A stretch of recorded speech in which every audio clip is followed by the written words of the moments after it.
Good morning, children. In the class today, we are going to study potentiometer. And in potentiometer, we will study its construction, we will study its working principle, and then its use. So let us start with the construction of potentiometer. Children, potentiometer is very simple device. And what is there in potentiometer? We have a resistance wire which is connected over a wooden platform parallel to a scale like this. This is your scale over wooden platform, and this is wire. This is wire connected to these knobs, and the wire is parallel to this scale. So we have a resistance wire connected parallel to a scale. Very simple device. And this wire is of course connected across a battery and a key. This battery which is connected is called potentiometric battery. This may be a lead accumulator, or this may be a battery eliminator like this, where you can set the value of voltage 0 volt, 2 volts, 6 volts, 8 volt, whatever voltage you want you can set. Normally we keep the voltage very small when it is potentiometric battery voltage. Key of course is a component like this. It is connected in series like this. So one of the most simple devices we have is potentiometer, but it is very important device. With the help of potentiometer we can find out the value of any unknown resistance. We can find out the value of the EMF of a cell. We can compare the two resistances. We can find out the potential across any branch of the circuit. So it is very important device, and we can find out almost everything at your level using this device.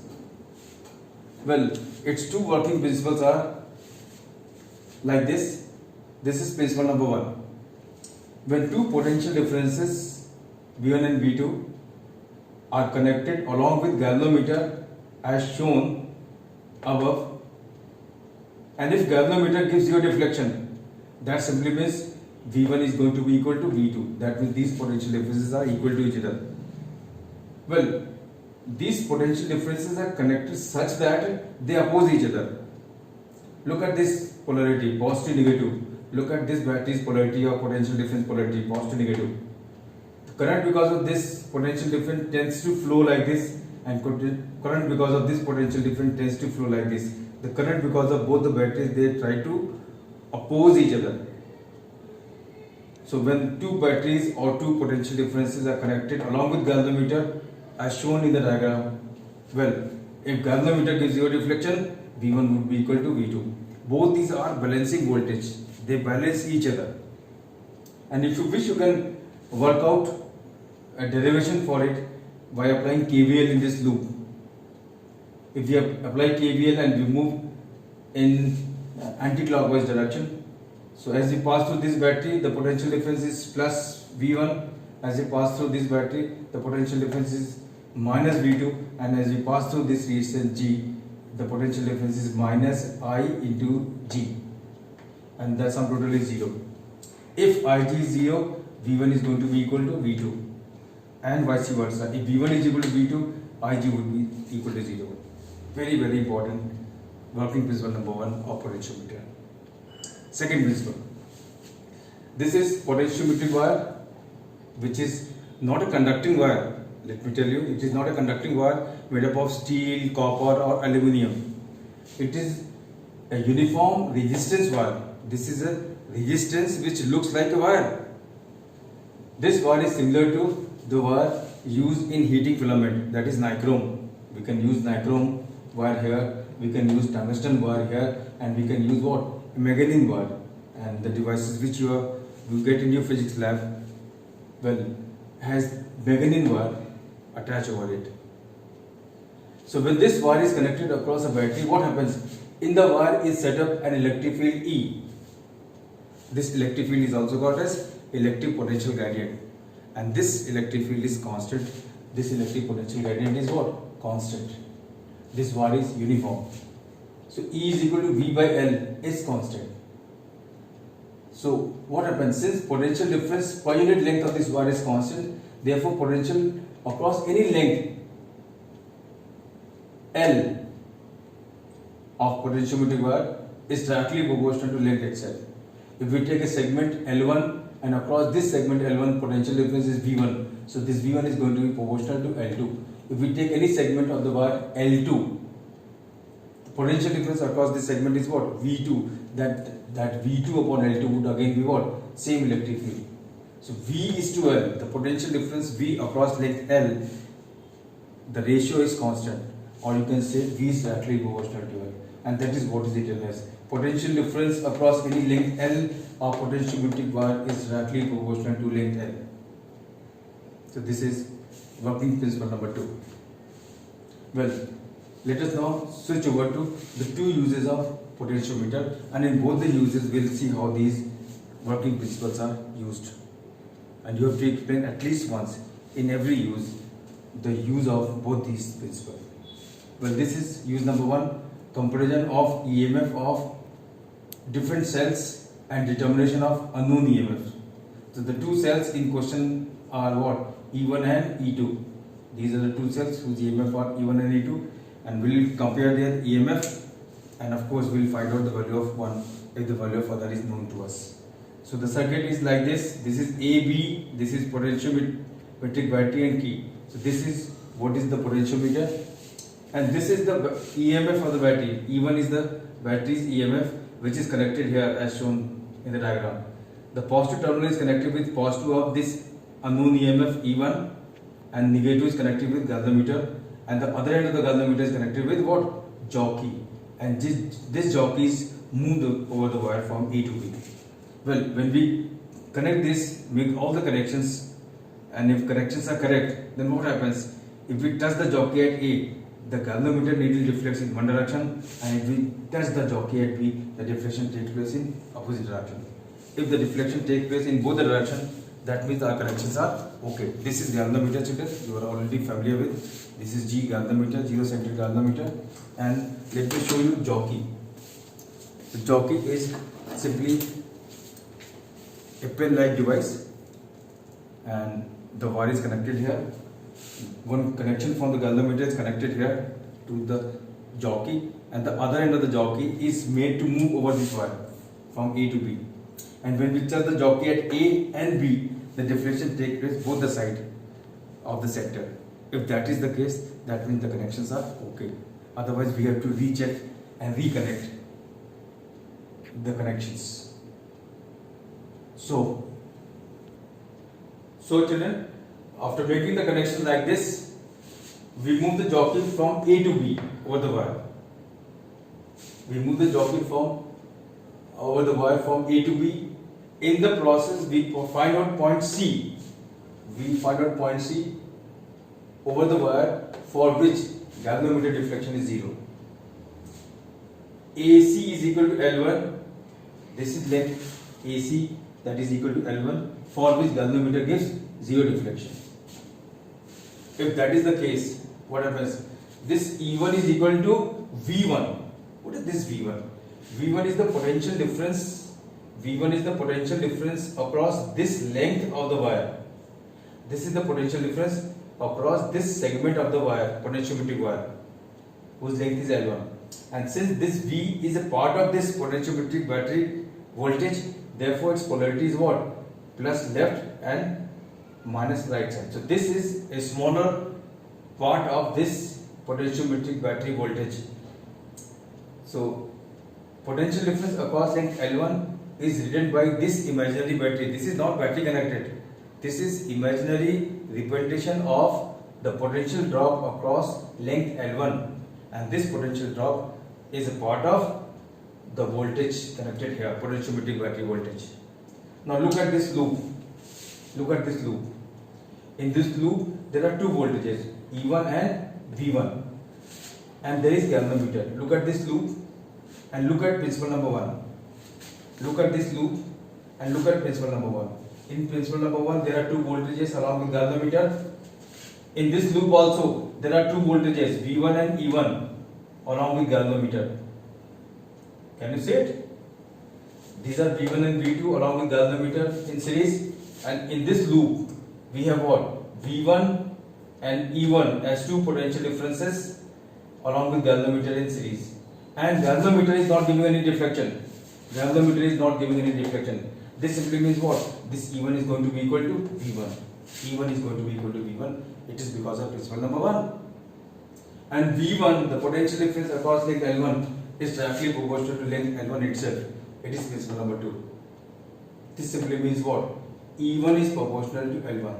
So what is this L1? L1 is the balancing length for EMF E1. So hope both the principles are applicable here or being applied here. I hope that is clear to all of you. Now, we repeat the experiment. And instead of E1 we take what? Another battery whose EMF is E2. As usual, we move the jockey from A to B and we find out point C dash for which there is no deflection in the galvanometer. Again, by principle 1 and 2, which we won't have to write again and again. Once you have to write, but here you can write down as per principle 1 and principle 2 of the potentiometer. This E2 is going to be proportional to L2. So this L2 is balancing length for EMF E2. From 1 and 2. What is this? E1 upon E2 is equal to L1 upon L2. E1 is proportional to L1, E2 is proportional to L2. The constant of proportionality is E. Constant of proportionality E, which cancels out. Therefore, we are able to find out the ratio of two EMFs, E1 and E2. Well, if one of the two EMF is known to us, we can find out the value of another. Suppose E1 is unknown and E2 is known. Then EU upon EK is L1 upon L2. Then what is unknown EMF? L1 upon L2 into EK. What is L1? L1 is the balancing length for unknown EMF and L2 is the balancing length for known EMF. And that's how we are able to find out the value of unknown EMF. The next use is determination of internal resistance of a cell. Well, to find out the internal resistance of a cell, we connect the cell as shown here in the circuit diagram, and this connection is exactly same as the connection made here when we found out the EMF of the cell. See, this is the battery whose internal resistance we are supposed to find out, and its positive terminal is connected with A, and positive terminal of the potentiometer is also connected here. Battery is also connected with A. So this first part of this experiment is same as the experiment we have just understood. So we connect the battery as shown here. We move the jockey from A to C, A to B over the wire. In the process, we find out point C for which there is no deflection in the galvanometer. So what happens? AC is equal to L1 for which there is no deflection in the galvanometer. Again, as per the principle, working principle of potentiometer which we have applied there. E1, this E is equal to what? The potential difference which drops here, the potential which drops here. This potential is a part of this battery, and as per principle number 1, look at this loop. These are two voltages along with galvanometer in series, and galvanometer is not giving any deflection. This simply means this E is equal to, E is proportional to V. E is equal to V. V1. E is equal to V1, principle number 1, and this V1 is proportional to L. V1 is proportional to L1 as per working principle number 2. So again, as we discussed here, same way we have to discuss it at least once in your workout. So this EMF is directly proportional to balancing length L1. L1 is balancing length for EMF of the cell. Now what do? We modify the circuit slightly. What is that modification? See, the whole circuit remains same. This is potentiometer, this is battery connected along with galvanometer and jockey. Now what is the change? The change is what? Parallel to this EMF, parallel to this battery, we connect a known resistance R. That's the only change.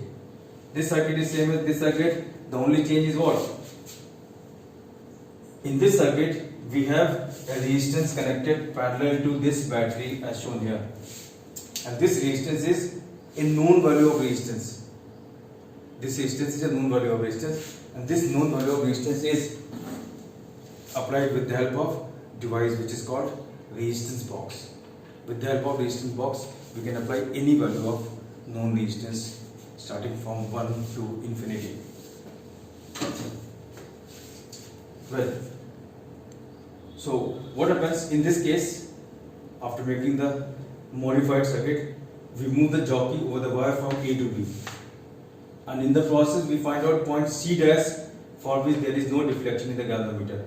The AC dash is equal to L2 for which there is no deflection in the galvanometer. This simply means the potential difference across the terminals of the battery is proportional to L2 using principle 1 as well as 2.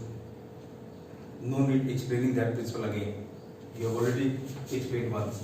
So potential difference across the terminals of the battery here is no more EMF.